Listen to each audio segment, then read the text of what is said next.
Hey guys and girls, welcome back to SOS, aka Sit on Sports.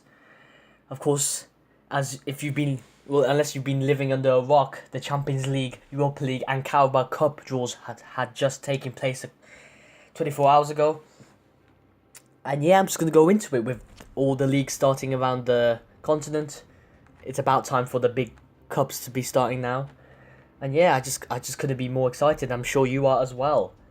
Let's just get into it. I'll be making some predictions along the way, some interesting matchups, of course, and you're not gonna miss any second of analysis on this channel. So let's just get into it. Group A of the Champions League is a tasty one to start off with. Atletico Madrid, Borussia Dortmund, Monaco, and Club Brugge. Spain, Germany, France, Belgium as the respective nations from which these clubs reside. And I think we all know who's going to top. No, we don't. This is very... Why am I saying that then? Bit too early to be saying that. Who are we going to pick to start? Atletico Madrid, of course, won the Europa League. And I expect them to have high expectations but just go back down to the Europa League again. So, same with Borussia Dortmund. I think they want to go back up to the semi-finals and finals as they once did years ago. It does feel like yesterday since Borussia Dortmund have been in the latter stages. They want to go back to that place. And Monaco, of course, they've been rising up the ranks. You can never write them off. Club Brugge is the underdog in this group, obviously. Who are we going to pick? I think Atletico Madrid will top the group. Monaco and Borussia Dortmund for second and third place. I think Monaco will just itch out Borussia Dortmund. Dortmund have lost a lot of players and they've kind of fallen short over the years, but hopefully they can surprise me, not just in this competition but in others. I want to see a different club other than Bayern Munich just to win the Bundesliga every single year. But yeah, Atletico Madrid, Monaco second, Borussia Dortmund third, Club Brugge fourth. But you never know, Club Brugge could pull out something. You just never know in this competition. Champions League, every club has fought hard to be in this competition, so every club is worth having praises about, you know what I mean? Let's just move on to Group B. And in my opinion, I think Group B is the hardest group. And I think Tottenham has been drawn in the hardest group yet again. Which is kind of unfortunate, but kind of a blessing. Because Tottenham did really well in their last group, group stage in the previous season. With Real Madrid and them lot. And they came out confident. They just unfortunately just about lost to not Tottenham. Tottenham lost to Juventus just about. But of course, you might guys disagree. Let me know in the comments below if this is not the hardest group to you, but I think it is. PSV is the Dutch champions, I think. Inter Milan, always a good squad with some cool Croatian players, Perisic and them lot. Oh, of course. What's his name? Icardi. You can never forget about Icardi. He's a top class striker who's at a consistent level. Can he step up in the Champions League? We'll see. Barcelona, of course. They're going to have an uphill battle to try and redeem themselves after Real Madrid. Their close rivals have won the Champions League 3 times in a row in the previous seasons. But of course, with Ronaldo gone, that is a different story. We'll be getting onto that in a bit. But this is a very difficult group. Second place is going to be very hard. First place in itself is going to be very hard. Because Barcelona might not get first place, believe it or not. Tottenham could beat them, as if like how Tottenham beat Real Madrid in the previous group. I think Tottenham are going to finish first, you know. Yeah, Tottenham are going to finish first. Barcelona are going to finish second. International Laze. I just botched up that name. Inter Milan third, and PSV is going to be fourth. I'm just going all out. I'm going with my gut instinct on this. I don't know why, but yeah, this is opinionated. This is the analysis, top class analysis by yours truly. Group C. Let's move on to Group C. This is close to being the best group. Well, not the best group, the hardest group. But FK Kreneva Zvezda. I can't even say the name. I'm going to be honest. I'm guessing they're from Poland, from the colours of red and white, but maybe I'm just chatting.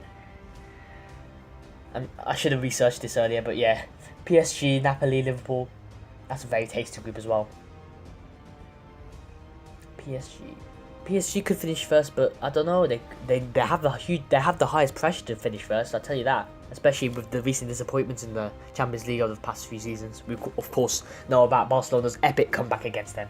But of course, PSG have got Neymar, Cavani, Mbappe. Those from three in itself are enough to warrant semi-finals, finals.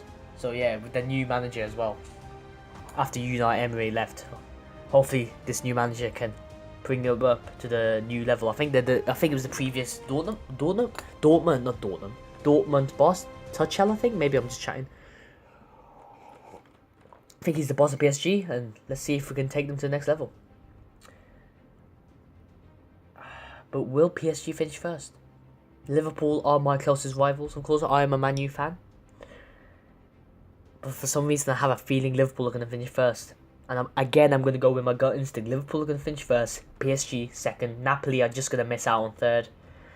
And FK could never. I'm not going to laugh at them. I'm not going to take the piss because you never know. Once I've said this before, I'll say it again. You never know. Upsets that happen all the time. Hopefully they have a good hash at it.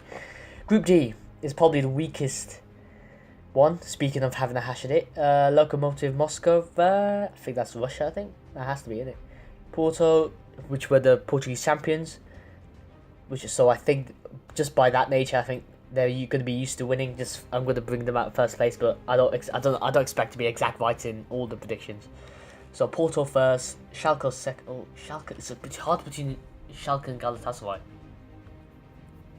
I just have a feeling Galatasaray are going to be second. I don't really know much, I'm going to be honest. But yeah, Porto first, Galatasaray second, the Turkish team just beating out the German one, Schalke third, and Moskva fourth. Most likely, in my opinion. Or maybe not, I don't know. Group E. This is a very cool group as well. Bayern Munich, Benfica, Ajax, Athens. Ajax, of course, not the... I think they went second. I think they just about qualified for the Champions League.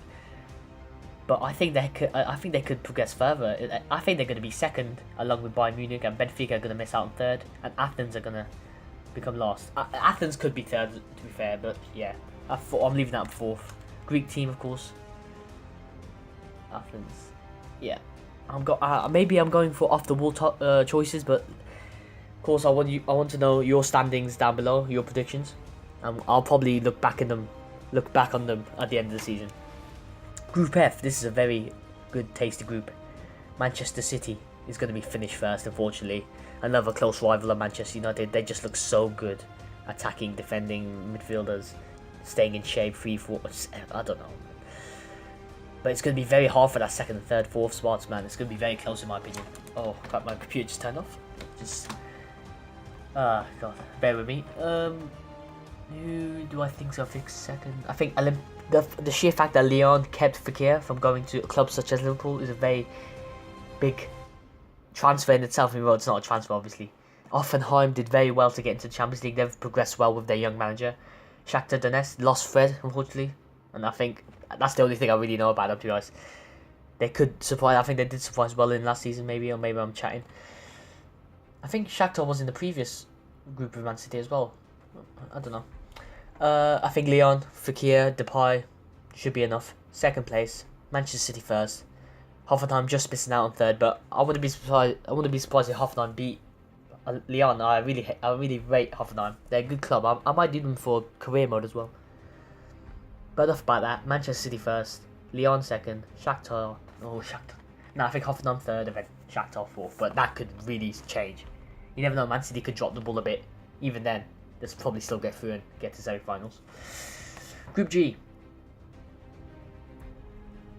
Victoria Pleasant. I've never heard this club in my life. That's weird. I've never heard of this club. It's a cool badge, cool name. I just don't know where they're from. And that's the only reason I'm putting them in fourth. But you never know. Real Madrid could struggle, of course, without Ronaldo, but they have to get through this group.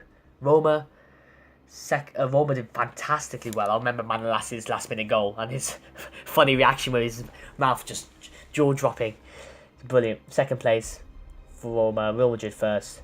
CSK Moscow. But you never know. They could put in the challenge. You never know. Third place. And now we go into the last but certainly not least with my club, Manchester United. In my in my eyes, a perfect group. We have Juventus, the elites challenge we need. Valencia, a solid side to get past. And Young Boys, the underdog, we can't take for granted, especially with our current performances as late against Burnley and... not Burnley. Brighton and Tottenham.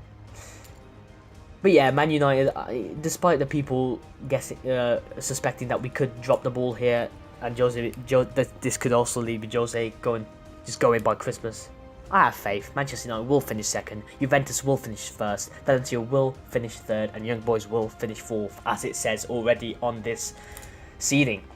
The seeds, as they seed the clubs. Stop saying seeds. A lot of subplots, of course. Valencia, Antonio Valencia, Young Boys, Ashley Young. He's been dropped, I think, with Luke Shaw, I think. Luke Shaw's a fantastic player. But of course, Man U v Juventus is going to be a tasty match. It's been a while since we versed them. Pogba returned to his old club. Ronaldo coming back. It's going to be a brilliant subplot game, and I can't wait. We just need a challenge, you know. We can't just get away with versing not crap teams, but teams that are not of our caliber. And we need to get used to playing the big teams. So when we get to the other, when we hopefully get to the next stages, we can get used to teams like Sevilla, but also Liverpool, PSG if we get them, Barcelona, and not be scared. Not be scared, but like just be used to the big teams. This is a fantastic group in my opinion. I can't wait for this whole competition to start in general. So yeah. So I think I'm going to split this video into 3 parts. One, this video being the Champions League, next video being Europa League. I'll probably do Europa League and Carabao Cup at the same time in a separate video. The NBA Prelude is the Prelude. NBA Prelude gameplay, as I said in the previous video. Check the other videos out if you haven't yet. Will be out very soon. If you want to see gaming but not on sports, like FIFA, NBA, besides from them, check out my Noob Nerd channel. It's on the link on my homepage. And yeah, thanks for watching. I really appreciate it. Like, comment, subscribe, share. I thank you for all the support. See you guys later. Bye. Hey,